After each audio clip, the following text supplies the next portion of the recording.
Hello, કેમ છો બધા? મજામાં? તો ફરી પાછું સ્વાગત છે મારા નવા બ્લોગમાં. તો હેલો, કેમ છો બધા? મજામાં? તો આજે આપણે એવા ટોપિક પર વાત કરવાના છીએ કે ભાઈબીજ એટલે શું, ભાઈબીજનું શું મહત્વ છે. તો ચલો જાણીએ. તો આ સૃષ્ટિના પાલનહાર સૂર્યદેવના બે સંતાનો હતા, એક યમરાજા અને પુત્રી યમુનાજી. આ બહેન ભાઈ વચ્ચે ખૂબ જ પ્રેમ અને સ્નેહ હતો.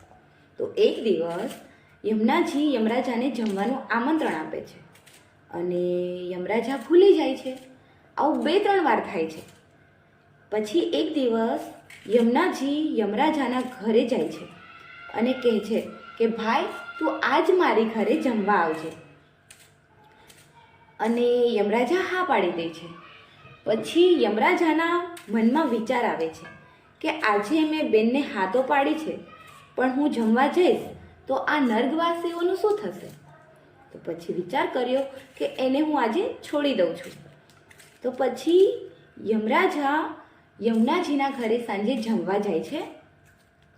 તો બેન ખૂબ જ ખુશ થઈ જાય છે અને યમરાજાનું સ્વાગત કરે છે, પાટલે બેસાડીને ચાંદલો કરે છે, આરતી ઉતારે છે અને દુખણા પણ લે છે. અને આ બધું જોઈને યમરાજા ખૂબ જ ખુશ થઈ જાય છે. અને પછી યમુનાજી ભાઈને ખૂબ જ સારી રીતે જમાડે છે. ભાતના ભોજન બનાવ્યા હોય અને ખૂબ જ પ્રેમથી જમાડે છે. જમીને યમરાજા ખુશ થઈ ગયા અને બેનને કહે છે કે તારે શું ભેટ જોઈએ છે. તો બેન કહે છે કે મને કાંઈ નથી જોતું, બસ તું ખાલી મને વચન આપ કે આખા વર્ષ તું ફ્રી ના હોય તો કાંઈ નહીં, પણ દિવાળી પછી જે ભાઈબીજ આવે ત્યારે તારે મારી ઘરે જમવા આવવાનું છે. તો યમરાજા વચન આપે છે એને અને કહેવાય છે કે ભાઈબીજના દિવસે બેનની ઘરે જમવા જવાથી નર્કમાં વાસ નથી થતો અને સુખ શાંતિ રહે છે ઘરમાં. તો આ હતું આજનું ટોપિક કે ભાઈબીજ એટલે શું. તમે વિચારો છો કે જસુ એટલા ટમેટા કેમ સુધાર્યા છે, પણ હું કહીશ ને તો તમને હસવું આવશે, કેમ કે મારે હજુ ભાઈબીજ જમાડવાનું બાકી રહી ગયું છે. કેમ કે અમે લોકો હતા દેશમાં અમે 15 દિવસ રોકાયા અને પછી ત્યાંથી બધે ફરવા ગયા, એટલે મહિના જેવું થાય. તો ખબર જ હોય કે ઘરની સાફ સફાઈ, તો એમાં જ એક વીક જતું રહે. પછી વિચાર્યું કે હવે ભાઈબીજ જમાડી દઉં, પણ જ્યાં ભાઈને ફોન કરીએ ત્યાં ભાઈનો જવાબ આવે કે હું આજે બહાર જવાનો છું, આમ છે તેમ છે, એમ જ પોસ્ટપોન થઈ જાય. એટલે આજે તો એવું જ નક્કી કર્યું હતું કે હું આજે ભાઈબીજ જમાડીને રહીશ. એટલે બધાને કોલ કર્યો અને બધાએ હા પાડી દીધી. તો આજે બધા ભાઈઓ મારા ઘરે જમવા આવવાના છે અને એના માટે હું બનાવું છું છોલે ભટુરે. પહેલી વાર બનાવું છું, મીન્સ કે 2-3 જણ માટે બનાવ્યું છે, પણ 30 જણ માટે પહેલી વાર બનાવું છું. તો કેવું બનશે મને ખબર નથી. તો કેવું બનશે એ જોવા માટે તમારે મારો બ્લોગ જોવો પડશે. તો પ્લીઝ કન્ટિન્યુ. તો બધાથી પહેલાં હું ચણા કુકરમાં બાફવા મૂકી દઉં છું.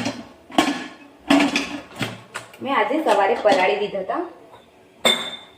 તો ટમેટા કટિંગ થઈ ગયા છે અને હવે આ કાંદાને કટિંગ કરવાના છે. કાંદાને કટિંગ કરવું એટલે એમ થાય રસોઈ જ નહીં બનાવાય. હજુ મને કોઈ રડાવે કે નહીં રડાવે, પણ મને આ તો રડાવે જ સાચું. હજુ તો પહેલો કાંદો કટિંગ કરું છું ને, આંખમાં પાણી આવી જાય છે. જો છતાં કટિંગ તો કરવું જ પડશે ને, કોણ કરશે? મારે જ કરવું પડશે. પણ આના વગર ટેસ્ટ ના આવે, સાચી વાત છે. ભલે ગમે એટલું તીખું ને બધાને રડાવે, પણ આ ના હોય ને તો ના ચાલે છે. અને હું પહેલાં હવે ચટણી બનાવી લઉં. તો ચટણી બનાવવા માટે મેં કોથમીર લીધી છે, આદુ મરચી અને લીંબુ અને નિમક અને થોડી ખાંડ. તો એકવાર જરૂર બનાવજો, કેમ કે બહુ ટેસ્ટી થાય છે અને હરેશની ફેવરેટ છે અને મારા ભાઈને પણ ભાવે છે. એટલા માટે મેં ચટણી બનાવી છે આજે. લીંબુ એડ પણ કરી દઉં.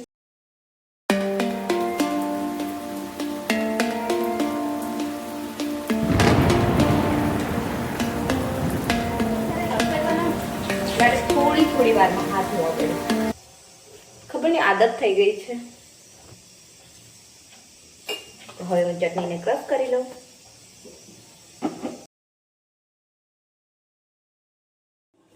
ટમેટા અને કાંદા ક્રશ કરી લઉં. તો હવે સિંગ અને તલ ક્રશ કરવા પડશે કે છોલેમાં આ નાખવા પછી ટેસ્ટ વધારે આવે છે અને ગ્રેવી થોડી ઘાટી થાય છે. હવે તેલ મૂકી દીધું છે ગેસ પર અને ગ્રેવી રેડી છે. પેસ્ટ બનાવી દીધી છે. ચણા પણ બફાઈ ગયા છે. હવે તેલ આવે એટલે આપણે શાક બનાવીએ.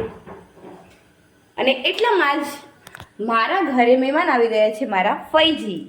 તો એને પણ મેં કામે લગાડી દીધા છે. અને આ મારા નણંદ છે, મારા ફઈજીની છોકરી શિલ્પાબેન, એને પણ મેં કામે લગાડી દીધા છે.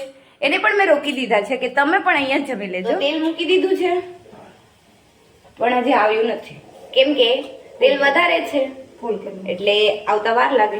તો મારા ફઈ પણ મને હેલ્પ કરે છે, તો આવી જાઓ ફઈ. મારા પ્યારા પ્યારા ફઈ છે, એક જ છે. એટલે મારા ફઈજી સાસુ છે, મારા સગા ફઈ નહીં, હરેશના ફઈ, એટલે મારા ફઈ સાસુ.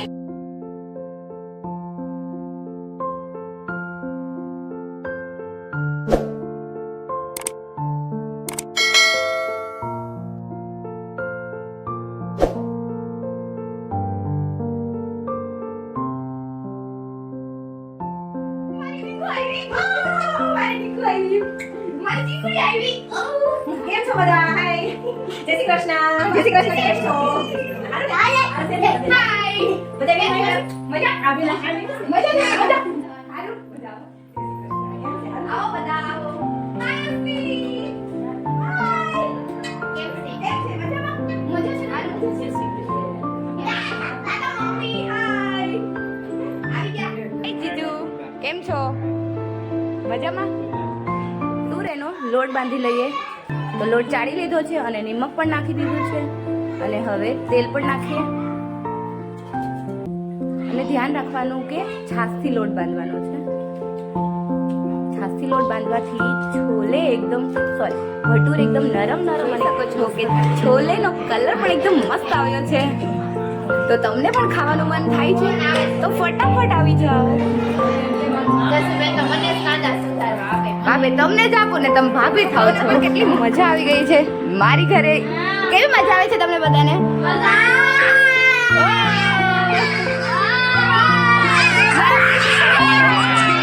આવી રીતે ભટુરે વણવાના છે. અને મારા ભાભી શું કહે છે? હું ભાભી કહો છો તમે? ગોળિયા છે. એવું છે. અને અમારી મમ્મી જોવે છે કે બધા બરાબર કરે છે કે નહીં. અને આ ઉજ્જવલ બહુ હેરાન કરે છે મને. અને બધા મહેમાન નીચે બેસી ગયા છે. જો એવી રીતે તેલ જ નથી આવતું. ફઈ પણ ફૂલ જ છે. જોન તેલ જ નથી આવતું. કેમ નથી આવતું? ફેશન માર્ક કેમ નથી છે ને? છૂટાવાળ રાખીને આવ્યા છો. મેં પણ રાખ્યા, પણ જો એક પણ વાળ આવ્યો ને એટલે તારો તો પહેલા વાળો કાજુ. ઓ માય ગોડ નહીં.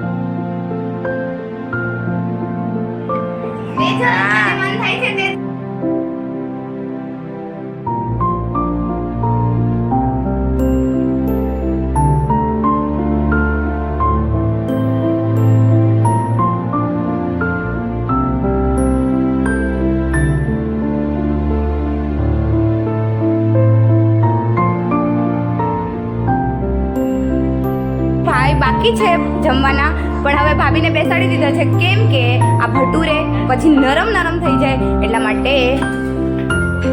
કેમ ભાભી મજા? બહુ મજા આવે છે. સારું બેન. તમને શિલ્પાબેન કોઈ તમને તો પૂછવાનું જ નહીં, કારણ કે તમે જ બનાવ્યું છે.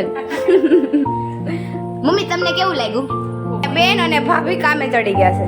ભાભીને તળવાનું સોંપી દીધું છે અને આ બેનને વણે છે. જો કેવા ખુલ્લા વાળ રાખીને વણે. જો એમ જોઈ બેનની ઘરે કામ જ કરાય, કઈ ખબર પડે? હા, હું તારી ઘરે કેટલું કામ કરું છું. ઓ લાગતે આવો ને ત્યારે મારે કામ જ નહીં કરું. મારે જો બસ આમ શાંતિથી બેસું, બસ મહેમાન થઈને આવી.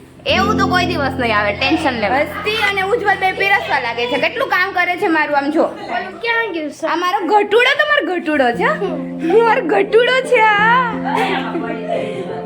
અને આ મારી ચીંકુડી છે. કેમ પંકજભાઈ તમને? મારી ભાઈ બી બહુ મોડી છે ને. કેટલી મોડી છે?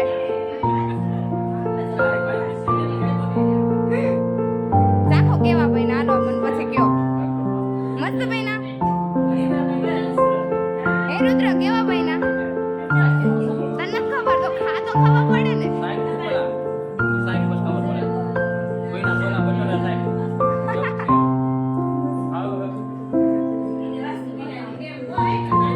આ લેફ્ટી લાગે છે જો. કેવો ભાઈનું હે? આ એક એવો ભાઈ છે ને કે વર્ષમાં એક જ વાર આવે અને ઈ પણ ભાઈ બીજને દિવસે જ આવે. એન્ટિક ભાઈ છે મારા. અને આ તો અમારા ઈ બેસી જ ગયા છે જમવા. આ મારો નાનો બધાથી નાનો ભાઈ વિશાલ. ચહેરો તો બતાવું છે.